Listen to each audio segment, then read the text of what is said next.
সুপ্রিয় শিক্ষার্থীবৃন্দ, হিসাব বিজ্ঞানের অনলাইন ক্লাসে তোমাদের স্বাগত জানাচ্ছি। আমি মোহাম্মদ নুরুল হুদা, প্রভাষক হিসাব বিজ্ঞান, কর্ণফুলী সরকারি কলেজ, কাপ্তাই। আজকে আমার এই ক্লাসটি তোমাদের জন্য সাজিয়েছি বিবিএস পাস শ্রেণীর জন্য হিসাব বিজ্ঞান তৃতীয় পত্র। এটা নাম হল ইন্টারমিডিয়েট অ্যাকাউন্টিং, অধ্যায় নবম অধ্যায়ে আছে মূল্য সংযোজন করে হিসাব রক্ষণ প্রক্রিয়া। মূল্য সংযোজন করে হিসাব রক্ষণ প্রক্রিয়া। আমাদের ডিগ্রি পর্যায়ে হিসাব বিজ্ঞানে নম্বর বন্টন একটু ভিন্ন। আমি নম্বর বন্টন তোমাদেরকে দেখাচ্ছি। এখানে ক বিভাগ,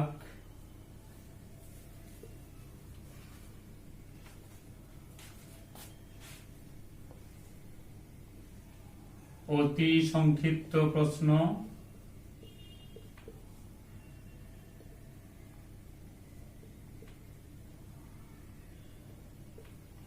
অতি সংক্ষিপ্ত প্রশ্ন 12টি থেকে 10টি দিতে হবে। একটাতে 1 নাম্বার করে 10 নাম্বার।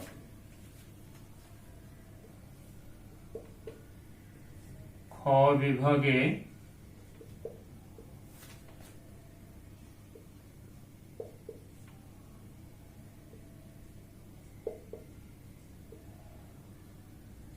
সংক্ষিপ্ত প্রশ্ন 8টা আসবে, দিতে হবে 5টা, 4 নাম্বার করে 20 নাম্বার। গ বিভাগে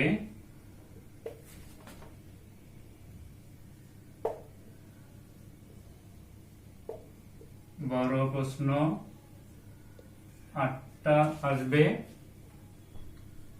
5টা দিতে হবে, একটাতে 10 নাম্বার করে 50 নাম্বার।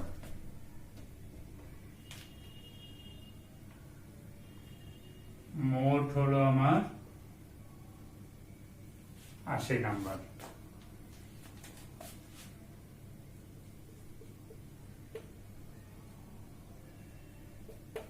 ইন কোর্স পরীক্ষা 20 নাম্বার, মোট হলো 100 নাম্বার। আমি আরেকটু বলি, আমাদের ডিগ্রি পর্যায়ে হিসাব বিজ্ঞানে ক বিভাগ, খ বিভাগ, গ বিভাগ 3টি বিভাগে প্রশ্ন আসে। ক বিভাগে অতি সংক্ষিপ্ত প্রশ্ন, প্রতিটির মান 1। প্রশ্ন আসবে 12টা, দিতে হবে 10টা, 10 একে 10। এটা হলো নম্বর।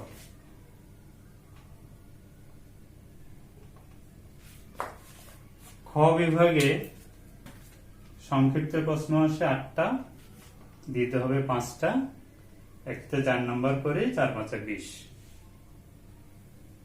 গ বিভাগে বড় প্রশ্ন আসবে 8টা, দিতে হবে 5টা, একটাতে 10 নাম্বার করে 5.50। 3টে যোগ করলে হবে 80 নাম্বার তোমাদের পরীক্ষা দিতে হবে। আর 20 নাম্বার ইনকোর্স পরীক্ষা হবে কলেজে, মোট 100 নাম্বার। মূল্য সংযোজন কর যাওয়ার আগে আমরা মূল্য সংযোজন কি সেটা একটু জেনে নিই। উৎপাদনশীল প্রতিষ্ঠান ক্রয়কৃত কাঁচামালকে শ্রম প্রয়োগ করে তৈরি দ্রব্যে রূপান্তর করে। আবার বলছি, উৎপাদনশীল প্রতিষ্ঠান ক্রয়কৃত কাঁচামালকে শ্রম প্রয়োগ করে তৈরি দ্রব্যে রূপান্তর করে। এই তৈরি দ্রব্যের ফলে সম্পদ সৃষ্টি হয়।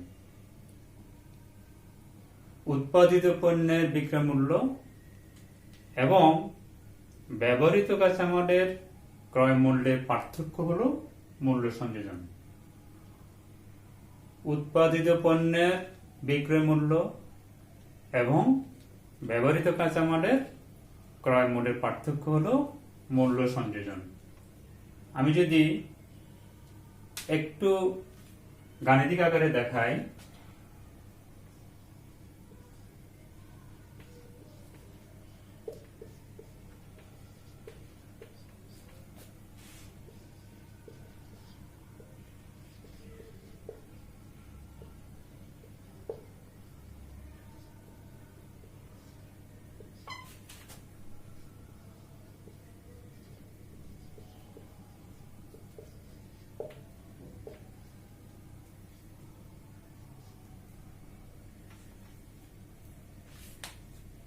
মূল্য সংযোজন সমান মোট উৎপাদন মূল্য বিয়োগ মোট উপকরণ মূল্য।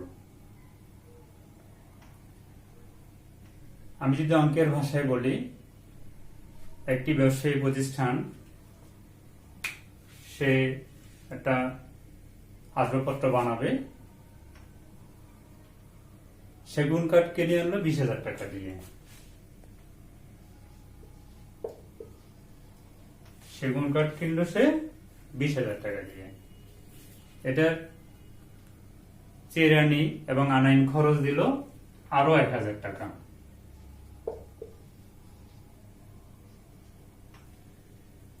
মিস্ত্রি খরচ এবং অন্যান্য ব্যয় করলো আরো 4,000 টাকা।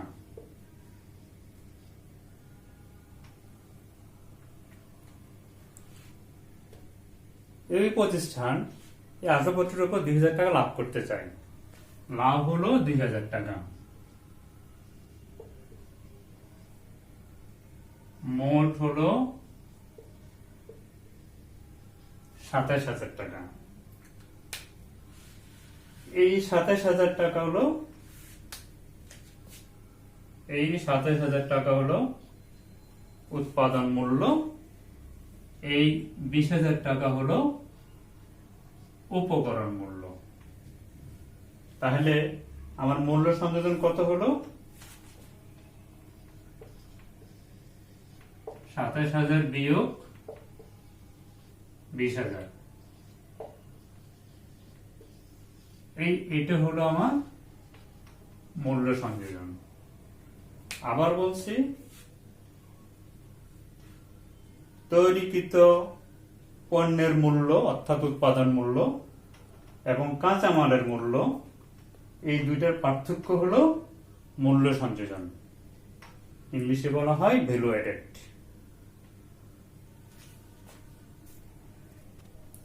এবার আমরা আসলাম মূল্য সংযোজন কর, সংক্ষেপে বলে মূসক, ইংলিশে বলা হয় ভ্যালু অ্যাডেড ট্যাক্স বা ভ্যাট। তাইলে এর আগে আমরা বললাম মূল্য সংযোজন কি, এখন বলছি মূল্য সংযোজন কর কি। মূল্য সংযোজনের উপর যে কর প্রদান করা হয় তাকে মূল্য সংযোজন কর বলে। অর্থাৎ মোট উৎপাদিত পণ্যের উপর কর এবং উপকরণ মূল্যের উপর কর, এই দুটোর পার্থক্য হলো মূল্য সংযোজন কর। আমি একটু অঙ্কের মাধ্যমে দেখাই।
আমি যদি অঙ্কের ভাষায় বলি, উৎপাদিত পণ্যের উপর করের হার বিয়োগ উপকরণ মূল্যের উপর করের হার। যদি আমাদের উৎপাদন মূল্য ২৭,০০০ টাকা হয়, আমার যদি করের হার 15% হয়,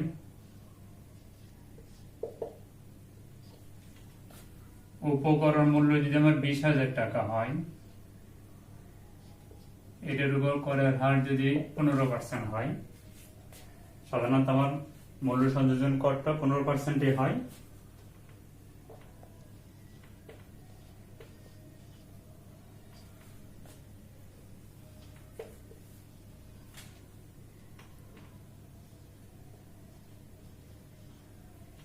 তাহলে আমার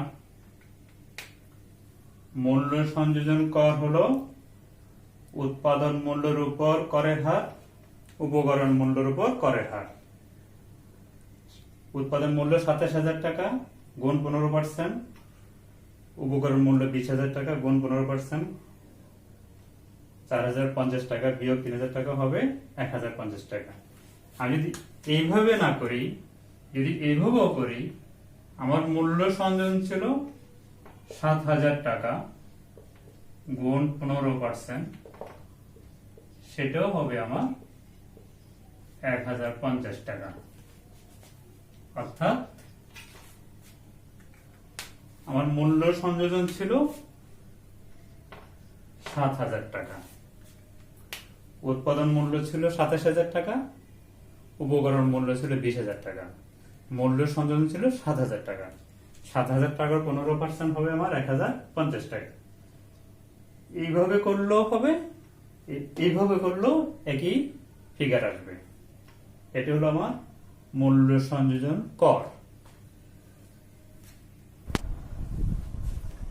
বাংলাদেশের অর্থনীতিতে মূল্য সংযোজন করের ভূমিকা, অর্থাৎ বাংলাদেশ অর্থনীতিতে মূল্য সংযোজন কর কি সুবিধা পায় বা অর্থনীতিতে কি ভূমিকা রাখে সেটা।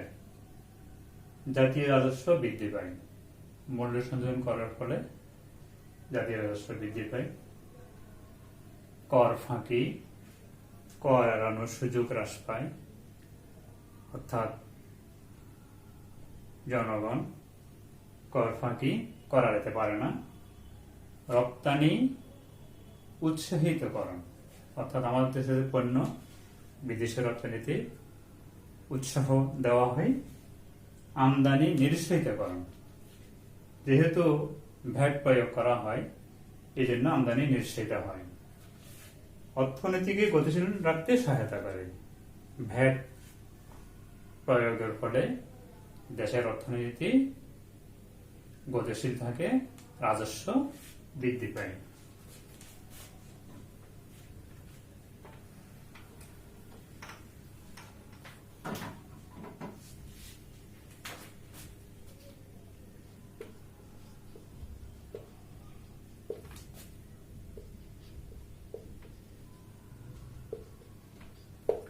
শিল্প সংরক্ষণে সহায়তা করে, ভ্যাট আমাদের দেশীয় শিল্প সংরক্ষণে সহায়তা হয়।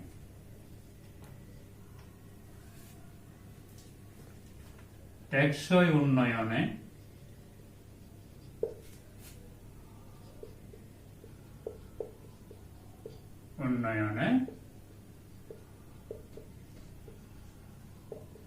সহায়তা করে। তাহলে ভ্যাটের কারণে আমাদের দেশের রাজস্ব বৃদ্ধি পায়, কর ফাঁকি কর এড়ানো যায়, রপ্তানি উৎসাহিত হয়, আমদানি নিরুৎসাহিত হয়, অর্থনীতি গতিশীল থাকে, দেশীয় শিল্প সংরক্ষণে সহায়তা হয়, টেকসই উন্নয়নে সহায়তা করে। মূল্য সংযোজন করের অসুবিধা, অর্থাৎ মূল্য সংযোজন করের সুবিধার পাশাপাশি কিছু অসুবিধাও আছে। দ্রব্য মূল্য বৃদ্ধি পায়, ভ্যাটের কারণে জিনিসপত্রের দাম বেড়ে যায়, মানুষের ক্রয় ক্ষমতা হ্রাস পায়। সেবার মূল্য বৃদ্ধি পায়।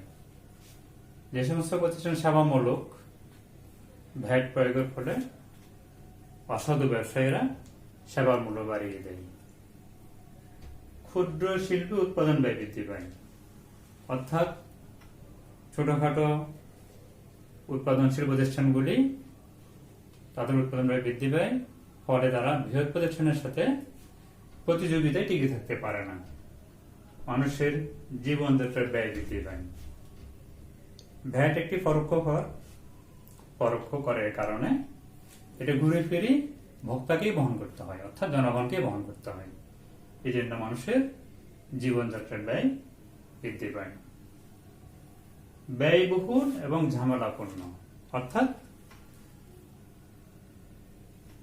ব্যবসায়ীকে অনেক নথিপত্র রাখতে হয়, হিসাব নিকাশ করতে হয়। এই জন্য এটা ব্যবসায়ীদের জন্য একটা ব্যয়বহুল এবং ঝামেলাপূর্ণ একটা পদ্ধতি।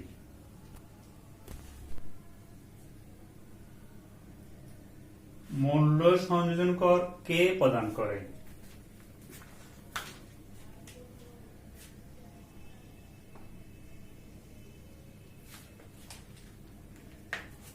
উৎপাদিত পণ্যের ক্ষেত্রে প্রস্তুতকারক বা সরবরাহকারী, আমদানিকৃত পণ্যের ক্ষেত্রে আমদানিকারক। অর্থাৎ ভ্যাট কে দিবে? সরকারকে ভ্যাট কে প্রদান করবে? উৎপাদিত পণ্যের, আমরা যখন পণ্য উৎপাদন করব তখন প্রস্তুতকারক দিবে, অথবা যে পণ্য সরবরাহ করবে সেই দিবে। আমদানিকৃত পণ্যের ক্ষেত্রে আমদানিকারক দিবে। সেবা প্রদানের ক্ষেত্রে যে সেবা প্রদানকারী, অর্থাৎ যে সেবা দিবে তাকে ভ্যাট দিতে হবে। বাংলাদেশের ভৌগোলিক সীমারেখার বাহির হতে সেবা সরবরাহের ক্ষেত্রে, অর্থাৎ আমাদের দেশের বাহির থেকে সেবা দিলে সেই ক্ষেত্রে সেবা গ্রহণকারী ভ্যাট প্রদান করবে। মূল্য সংযোজন করে প্রকার ভ্যাট। আমাদের দেশে 3 ধরনের মূল্য সংযোজন কর আছে। 3 প্রকারের মূল্য সংযোজন কর: ভ্যাট, টার্নওভার কর, সম্পূরক কর। মূল্য সংযোজন কর বা ভ্যাট যাদের ন্যূনতম বিক্রয়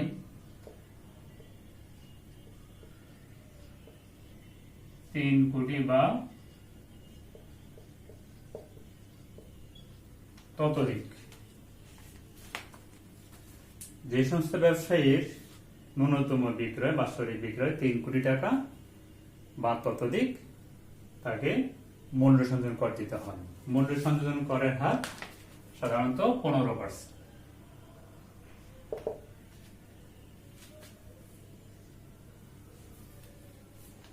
টার্নওভার কর কারা দিবে? টার্নওভার কর হলো যাদের বিক্রয় 3 কোটি টাকার কম, তারা টার্নওভার কর দিবে। টার্নওভার করের হার বর্তমানে 4%। আমি আবার বলছি, মূল্য সংযোজন কর ভ্যাট যাদের বাৎসরিক ন্যূনতম বিক্রয় 3 কোটি টাকা বা ততোধিক, তারও বেশি, তাকে মূল্য সংযোজন কর দিতে হবে। মূল্য সংযোজন করের হার বর্তমানে 15%। যাদের ন্যূনতম বিক্রয় 3 কোটি টাকার কম, তাকে টার্নওভার কর দিতে হবে। টার্নওভার করের হার হলো 4%। সম্পূরক কর আমদানিকে, অর্থাৎ বিলাস দ্রব্যের আমদানি, বিলাস দ্রব্যের ব্যবহার নিরুৎসাহিত করার জন্য মূল্য সংযোজন করের অতিরিক্ত যে কর ধার্য করা হয় সেটা সম্পূরক কর। সম্পূরক কর বিলাস দ্রব্যের আমদানি ও ব্যবহার নিরুৎসাহিত করার জন্য মূল্য সংযোজন করের অতিরিক্ত যে কর প্রদান করা হয় তাকে সম্পূরক কর বলে।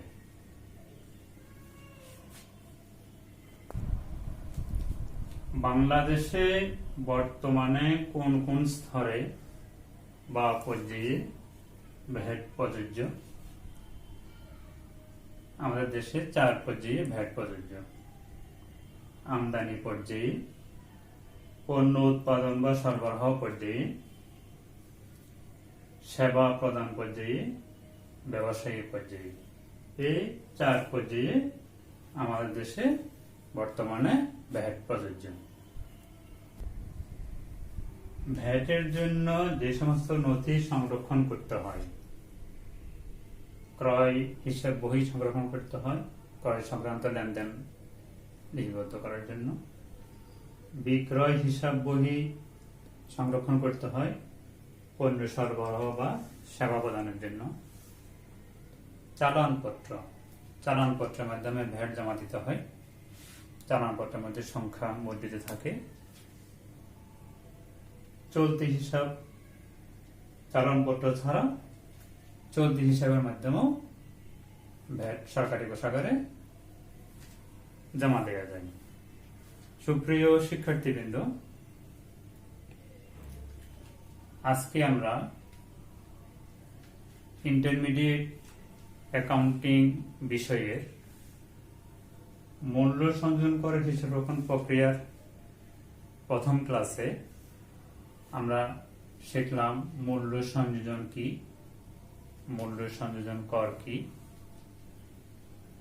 মূল্য সংযোজন করের সুবিধা কি, মূল্য সংযোজন করের অসুবিধা কি, মূল্য সংযোজন করের প্রকারভেদ, মূল্য সংযোজন কর কোন কোন পর্যায়ে দিতে হয় এবং মূল্য সংযোজন করের ক্ষেত্রে কোন কোন নথিপত্র সংরক্ষণ করতে হয়।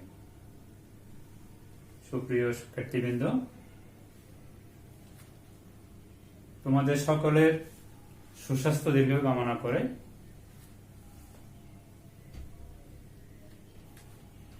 এই অধ্যায়ের উপর পরবর্তীতে বিস্তারিত আলোচনা করব এই আশাবাদ ব্যক্ত করে আজকের ক্লাস এখানে শেষ করছি। ধন্যবাদ সবাইকে।